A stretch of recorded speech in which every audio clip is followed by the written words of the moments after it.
이 길벗 교회에서는 매년마다 표를 선정해 가지고 1년 동안 그 표를 이루기 위해서 그동안 노력을 해 왔습니다. 그 첫 번째 해에는 힘써 하나님을 알자. 두 번째 해에는 살아나게 하라. 세 번째 해에는 일어나 걸어라. 이제 네 번째 해입니다. 일어나 빛을 발하라. 여기에 이제 표를 이렇게 만들어 가지고 붙여 놨습니다. 여러분께서 하여튼 1년 동안 우리가 일어나 빛을 발하는 삶을 살기 위해서 노력을 할 테니까 여러분들도 그렇게 하시고 같이 협력해 주시면 좋겠습니다. 그래서 몇 가지 지금 제가 이제 그 사진들, 영상을 모아봤습니다. 한번 보도록 하겠습니다. 먼저 일어나는 그런 이제 영상입니다. 얘가 이승우입니다. 이제 축구에 이제 아주 이제 유망주입니다. 유망주인데 넘어져 있는데 이제 여기서 이제 일어나라고 이렇게 하는데, 만약에 이승우가 일어나서 잘 뛰면은 굉장히 잘 뛸 친구입니다. 그 다음에 또 보면은 여기는 이제 누군가 하면은 누군지 아시는 분 있으세요? 김연경. 예, 김연경입니다. 김연경이 여자 배구 선수, 유명한 선수잖아요. 근데 이게 넘어진 거예요. 넘어졌다고 해서 여기서 그냥 좌절해버리지 않잖아요. 일어나라고. 그러니까 이제 일어나가지고 얘가 활약하면은 뭐 펄펄 날게 되는 거 아니겠습니까?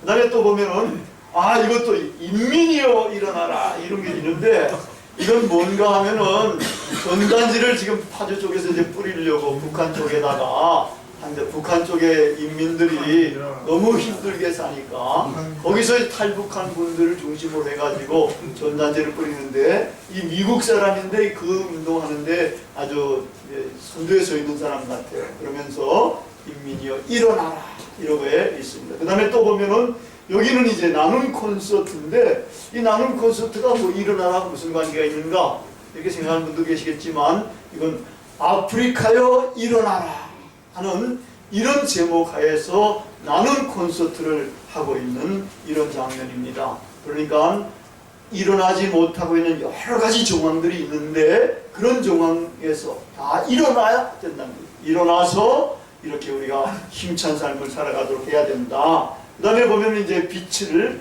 비추는 겁니다. 촛불이 비추는데 여기 성경을 비춰주고 있습니다. 그 다음에 보면은 이게 이제 우리 교회의 표에 적용된 그런 이제 배경 그림입니다. 여기에 이제 아마 배들을 위해서 빛을 비추는 그런 이제 등대보다 조금 작은 등대 같은데, 거기에 이제 태양빛이 쫙 비치는 이런 부분인데, 꼭 뭐 사람이 서 있는 것 같잖아요, 그죠? 일어나서 빛을 바라는 이런 삶을 살아가야 됩니다. 우리 교회 표를 한번 다 같이 한번 복상해 보십시다.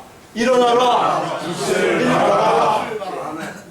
일어나라, 빛을 발하라. 다시 한번. 일어나라, 빛을 발하라. 예, 이게 이제 이선영 우리의 훈련표입니다. 일어나서 빛을 발하는 삶. 우리가 지난 1년 동안 일어나서 걷는 삶을 살도록 했는데, 걷기만 해서도 안 됩니다. 걸어가면서도 활동하면서도 우리가 이제는 빛을 발하는 이런 삶을 살아야 제대로 사는 기독인이 되는 겁니다. 여러분 일어났습니까? 살아났습니까? 영적으로 깼습니까? 아멘한 분들은 그런 줄로 믿습니다. 아직 아멘이 입에 안 떨어지는 사람은 긴가 민가 할 거예요. 근데 입에서 떨어져야 나는 일어났다. 난 일어나서 걷는다. 이 고백이 우리의 마음속에, 심장 속에서부터 터져 나와야 진짜 일어나는 그런 사람들이 됩니다. 하나님의 터치, 성령님의 만지심이 우리에게 일어나면은 우리는 살아나게 되는 겁니다. 일어나는 겁니다. 깨어나는 겁니다. 그래가지고 영적으로 각성된 삶을 우리는 살아가는 겁니다. 가면서 이제는 빛을 발하는 그런 삶을 살아야 되는 겁니다. 물체는 크게는 두 가지로 대별된다 그러지 않습니까? 하나는 발광체, 또 하나는 반사체입니다. 발광체는 태양처럼 스스로 빛을 발하는 물체입니다. 반사체는 달처럼 태양빛을 받아서 반사를 하는 물체입니다. 발광체가 아닌 물체들은 전부 다가 빛을 받아서 빛을 반사하는 그런 물체들입니다.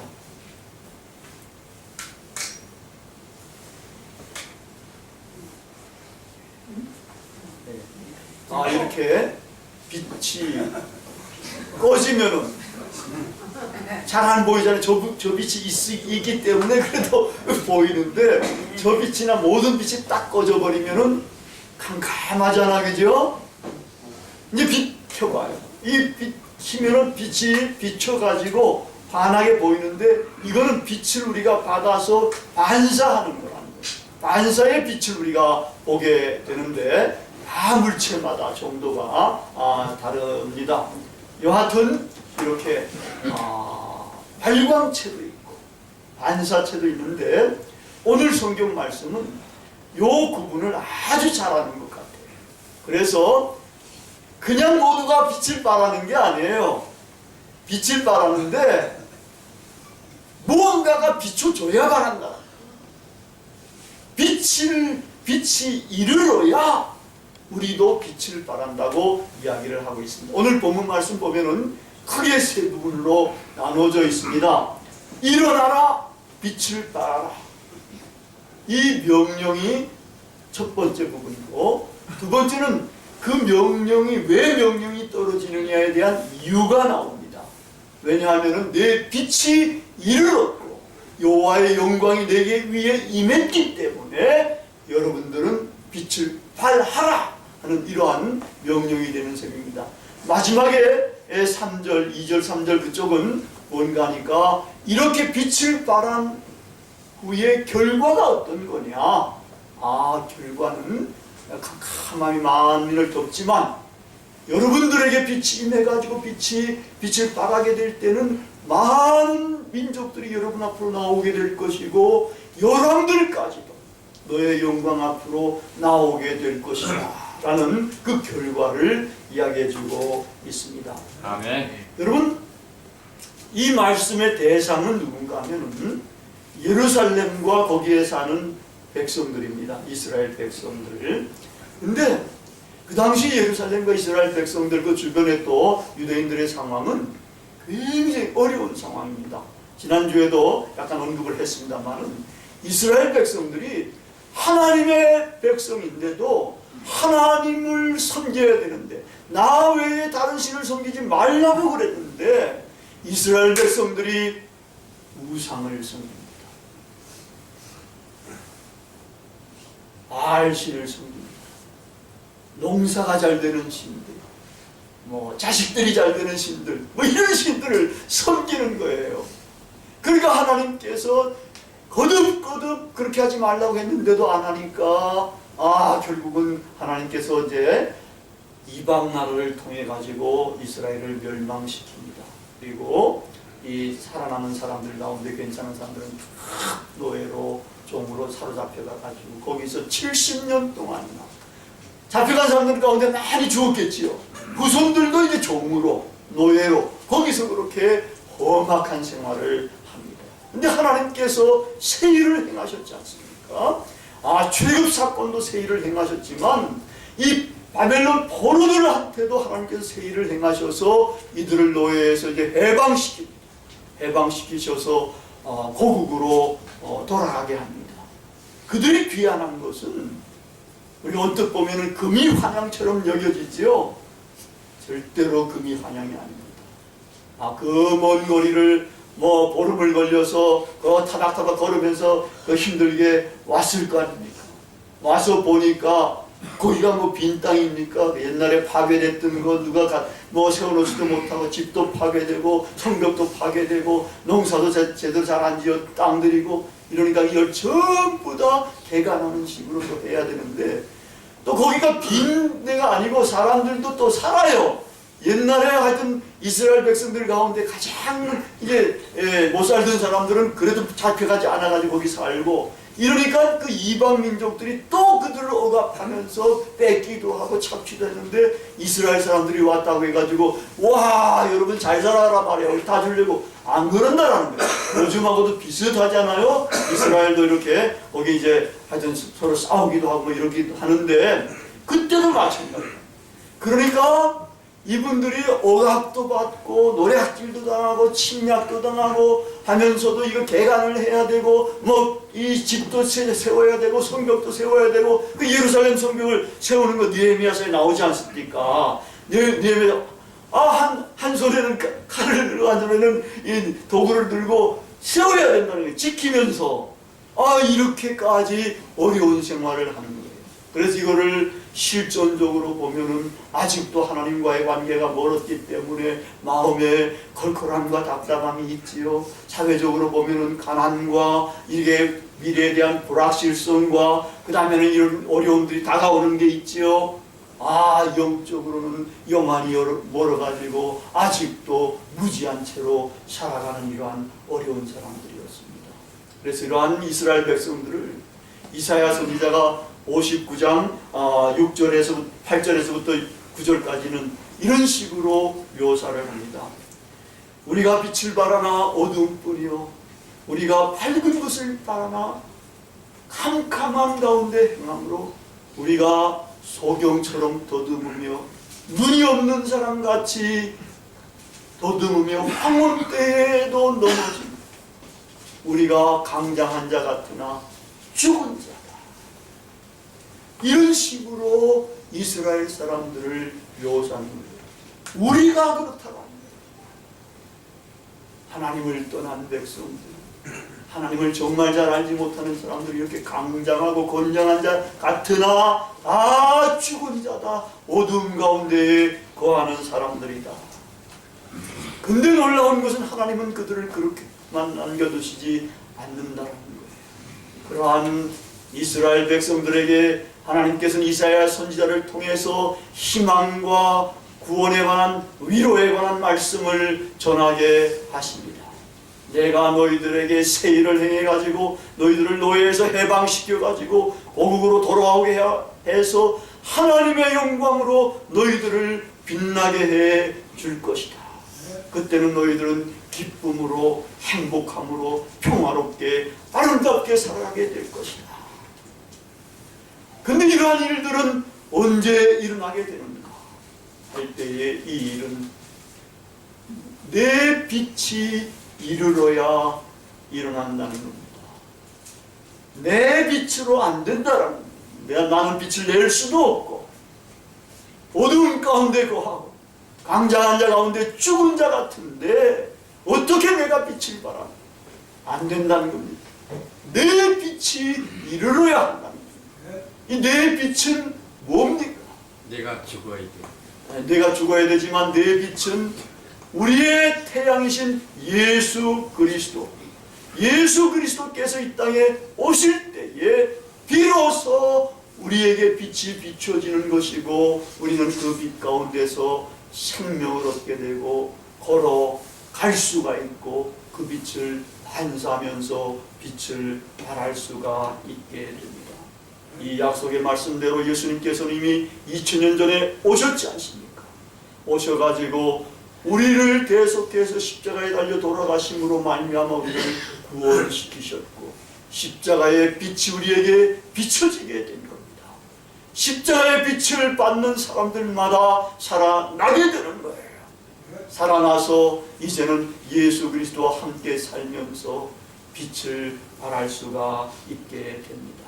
흑암에 앉은 백성들이 큰 빛을 보고 사망의 그늘 가운데 앉은 사람들에게 빛이 비친 것이 됩니다. 예수 그리스도의 빛, 생명의 빛이 우리에게 비추게 되면 사람은 살아나게 되어 있습니다. 영적으로 소생하게 되어 있습니다. 빛에 거하게 됩니다. 그들에게는 더 이상 암흑이 없습니다. 아멘.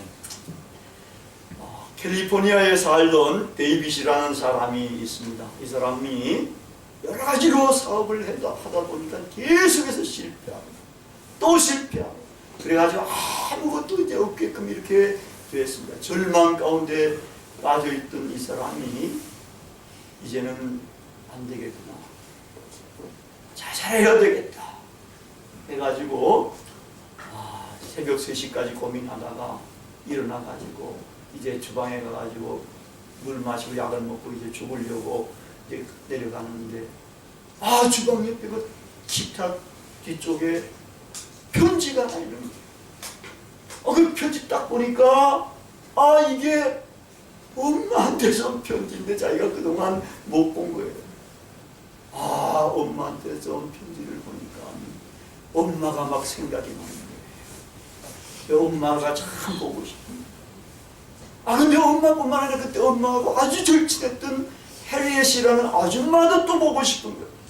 이 아줌마는 이 주방에 꼭 약속의 상자를 만들어가지고 거기다가 성경 구절을 많이 집어넣고 그거를 이제 하나씩 뽑아가지고 애들한테 오늘은 요거 읽어라, 요거 읽어라 이러면서 나누어줬던 이 아줌마인데 아줌마 생각이 그렇게 나는 거예요. 그리고 약속 상자가 또 이게 기억이 막 나는 거예요. 그래가지고 아줌마가 참 보고 싶구나. 자살하기 전에 한 번이라도 또 봐야 되겠다. 이런 이제 생각을 하면서 이제 새벽에 이제 아줌마한테다가 이제 전화를 했어요. 그래가지고 이제 전화 아줌마가 받으니까 그동안 잘 지내셨는가, 안부도 묻고 어떻게 지내셨는가 뭐 이런 이야기를 한 4, 5분 이렇게 하다가 아줌마 아직도 약속 상자 있어요? 벌써 15년이나 지났는데. 근데 그럼 뭐 여기 있는데. 그러니까 아줌마 그러면은 거기 약속 상자에 있는 그 하나를 뽑아서 저한테 읽어주세요. 그러니까 아줌마가 그럼 뽑아가지고 읽는데 마태복음 7장 7절에 구하라 주실 것이요 찾으라 만날 것이요 문을 두드리라 열릴 것이니. 아줌마 또 하나 더 읽어주세요. 아줌마가 뽑아서 읽어줍니다. 시편 37편 5절인데 이건 하나님께서 저한테도 주셨던 그런 말씀입니다. 내 길을 여호와께 맡겨라. 저를 의지하면 저가 이루시고, 그 다음 구절은 내 의를 빛과 같이 나타내시며 내 공의를 정오의 빛과 같이 하시리로다. 이 말씀을 듣고서 이 데이빗은 거기서 울며 통곡하며 회개하고 기도하게 됐어요. 그러면서도 이제 마지막으로 한 가지 더 이제 읽어달라고 이렇게 이제 이야기를 했어요. 그러니까 이제 아줌마가 다시 뽑아가지고 읽어줬는데 마태복음 마지막 구절입니다. 28장 20절. 볼지어다 내가 세상 끝날까지 너희와 항상 함께 있을 것입니다. 데이빗이 이렇게 이야기합니다. 아줌마, 난 내가 결심했던 것을 이제는 실행하지 않겠습니다. 그리고 하나님의 말씀에 따라서 살겠습니다. 데이빗은 그 순간 변화돼서 새로운 삶을 살아가기 시작을 한 겁니다. 아멘. 그분이 제대로 살았기 때문에 이 이야기가 지금 여기까지 전파돼가지고 우리에게도 전해지고 있는 것입니다. 주님의 빛을 받아 살아난 존재는 살아난 사람, 새 삶을 살게 되어 있습니다. 주님의 빛을 받은 사람들은 빛을 반사하게 되어 있습니다. 우리가 그분의 빛을 반사해야 빛을 발해야 주님께서 너희는 세상의 빛이라고 하신 말씀이 우리에게 이루어집니다. 아멘. 괴테는 더러운 진흙도 햇빛이 비치면 반짝인다는 제법 유명한 말을 했습니다. 그 말씀처럼 어둠 속에서 헤매던 우리 제법 누추한 인간도 예수님의 빛이 비치면은 반짝이게 됩니다. 죄인의 괴수라고 했던 사도 바울, 자기 스스로가 나는 죄가 너무 많다고 해요. 난 죄인의 괴수다. 이렇게 했던 사도 바울도 예수님을 만나서 변화되어서 새 사람이 되어가지고 기독교 역사의 가장 위대한 인물로 이렇게 찬란하게 빛나고 있는 것입니다. 우리도 주님의 빛을 받아야 합니다.